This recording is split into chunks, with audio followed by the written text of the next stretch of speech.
1884. Yan mga kaibigan ha. Salubungin natin 1884. Huwag mo na may vlog ayun, driver pogi oh. Okay mga kaibigan. Ayun, gwapo kong driver oh. Okay, pasintabi muna tayo. Hanggang Real Turbina, alam naman natin. Yan. Bigyan natin ng space. Para bigyan na natin itong vlog natin ha. Ayan, vlog natin. Mga kaibigan, 1884. Okay mga kaibigan, 1884. Karamihan po sa mga pasahero ngayon ay mga estudyante. Karamihan. Okay mga kaibigan. Okay mga kaibigan. Okay mga kaibigan. This one. Yaing Santa Cruz po. Ang ating i-feature. Yan. Yaing Santa Cruz po mga kaibigan. Okay. Okay mga kaibigan. Yaing Santa Cruz mga friend. Okay mga kaibigan po. Oh, look-alike pala ni Olsen Racela. Look-alike? Look-alike ni Olsen Racela. Gwapo pala. Yes, Olsen Racela look-alike. Bukod niyan, merong look-alike ni Joel Torre at look-alike ni Dieter Ocampo dito. Biyaheng Santa Cruz pa lang ha. Suko na agad. May look-alike din. Ayaw mo magangat. Wala na. Tapos may look-alike din mismo. May look-alike pa daw si Spencer Reyes sa pamamagitan ni Ronelo Kia.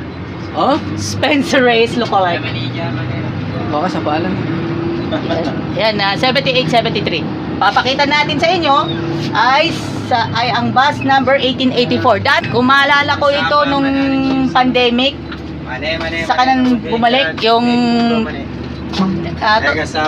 okay mga kaibigan, inilagay din dito sa Santa Cruz Road nang dumating yung mga bago. Yun. Okay, for the history mga kaibigan, in the making. Yan ito na tayo Ito, meron po tayong isang gagawing task. Ito, 7805. Aalis na yung Noliloxin lookalike. Lookalike ni The Tank Noliloxin. Maraming lookalike dyan, no? Yan, mga kaibigan. Bibigyan na natin ng puwang. Bigyan natin ng bagong boses. Check. Check. Ayan, agad-agad. May episode number na yan si 1884 mga kaibigan. Kung maalala ninyo, inilagay sa Santa Cruz route from 1884 to 1890 mga kaibigan. Mga kaibigan sa mga kaibigan po natin, ayan, Calamba Medical Center. Diyan ako nagpapa-check up ng neurology. Sa neurologist. Okay mga kaibigan. Si Conductor Algas mga kaibigan. Yan. Yan po. Siyempre, yan. Bigyan na natin ng bagong space mga kaibigan. Look alike Olsen Racela. Look alike mga kaibigan. Norilyn Bahala. It's Olsen Racela look alike here in Santa Cruz Road. Kasunod na ito nila Joel Torre lookalike ni 7871 Val Bondok. May hawig pa siya ni Joel Torre. And of course, meron ding Spencer Reyes lookalike, meron ding Dieter Ocampo lookalike dito lang sa Biyaheng Santa Cruz. Adult Sabbath School Lesson, first and second trimester ng taong 2025. Ang dragon ng Apokalipsis, ang pangkahalatang pananaw ng mga makalangit na pinuno sa pangsisansinukob na tunggalian ay nakabalangkas sa aklang Apokalipsis or Revelation to John, kung saan ang mga diablo or demons ay inilarawan bilang ang malaking dragon na sumasalungat sa Diyos at mandaraya sa buong sanlibutan. Ang dragon ay hindi lamang nakikidigma sa Diyos, Apokalipsis, at sa kanyang mga lingkod, kung hindi pinapakita rin bilang pinunong nasa likod ng mga kaharian ng lupa na umuusig sa bayan ng Diyos sa buong panahon. Ang dragon nagbigay ng kanyang kapangyarihan, ng kanyang trono at ng dakilang kapamahalan sa halimaw na mula sa dagat. Ang halimaw na ito ay bumangon mula sa dagat at binigyan ng isang bibig na nagsasalita ng mga palalong bagay at ng mga kalapastangan, at pinahihintulutan siyang gumamit ng kapangyarihan sa loob ng 42 buwan, 42 months. Si Satan, ang dragon, ay nagbigay ng kapangyarihan at autoridad na mamuno sa halimaw, isang reliyo politikal na kapangyarihan sa lupa. Ang kapangyarihan nito ay isinasagawa upang agawin ang pagsamba na para lamang sa Diyos. Namumusong ang halimaw na ito sa pangalan ng Diyos. Ito rin ang nakikipagdigma laban pagkaminsay nagtatagumpay sa mga banal ng Diyos.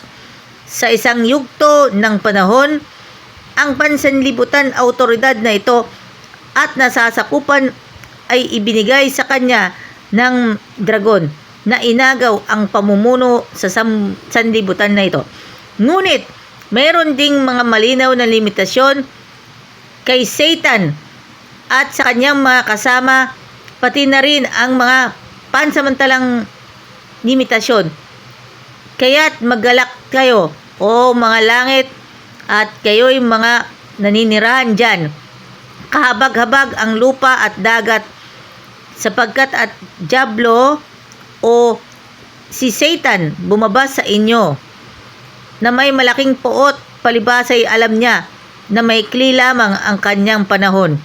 Alam ni Satan na maikli lamang ang kanyang panahon, at ang mga pangyayari na inilarawan sa Apokalipsis ay sumusulong ayon sa inihulang panahon ng propesiya na nagpapakita ng mga natatanging mga limitasyon ng paghahari ng mga kapangyarihan ng kasamaan.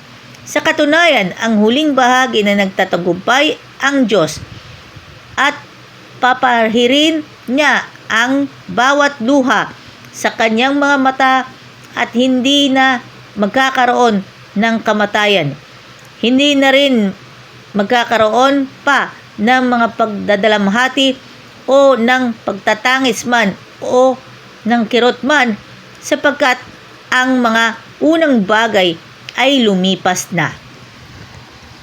At shout out muna sa mga may ginagawa po na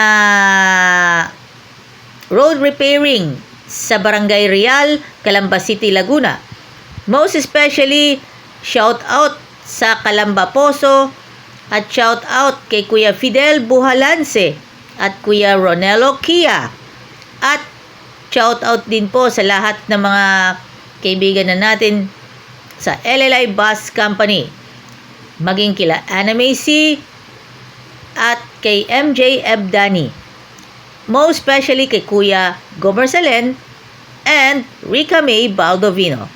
And of course, sa lahat ng mga kaibigan na natin na nasa biyahe from Santa Cruz, Laguna to LRT Buendia.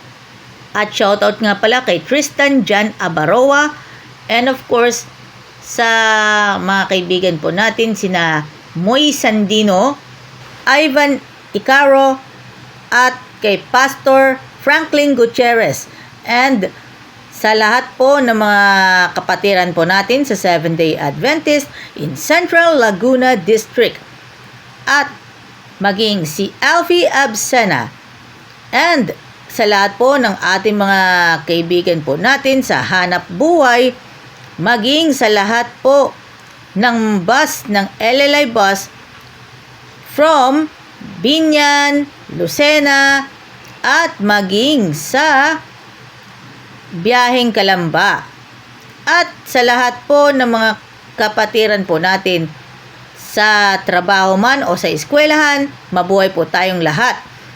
Sa lahat po ng mga kaibigan po natin with Adventist Layman's Services and Industries, South Central Luzon Conference, and Southern Luzon Philippine Union Mission, at maging sa mga kaibigan na natin sa Andox Lechon Manok, at sa mga kaibigan po natin sa lahat ng sulok ng Pilipinas at buong mundo ay nanonood sa aking mga pinaghirapan kong mga vlog sa LLI Bus Company, maging sa Jackliner and Jam Transit, at sa lahat po ng mga taga-subaybay po natin, maging sa mga kamag-anak ko, especially kay Tito Serge and Tita Riley Buemio, and of course Tito Ruben and Tita Vicky Barbosa and their families, and maging sa lahat po ng mga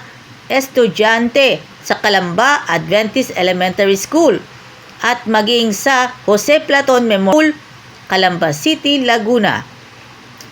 And tayo ay magiging best of the best.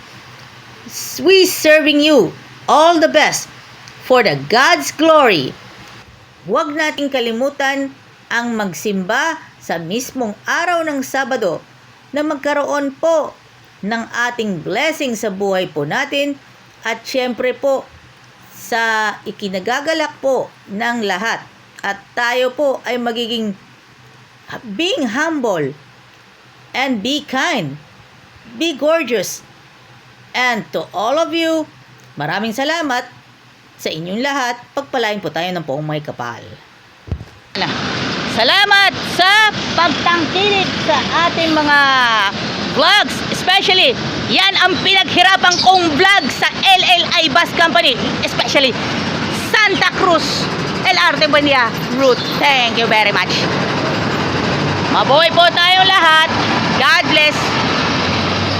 Yahoo! Kaisa ang LLI Bus Company para sa Harvest 2025.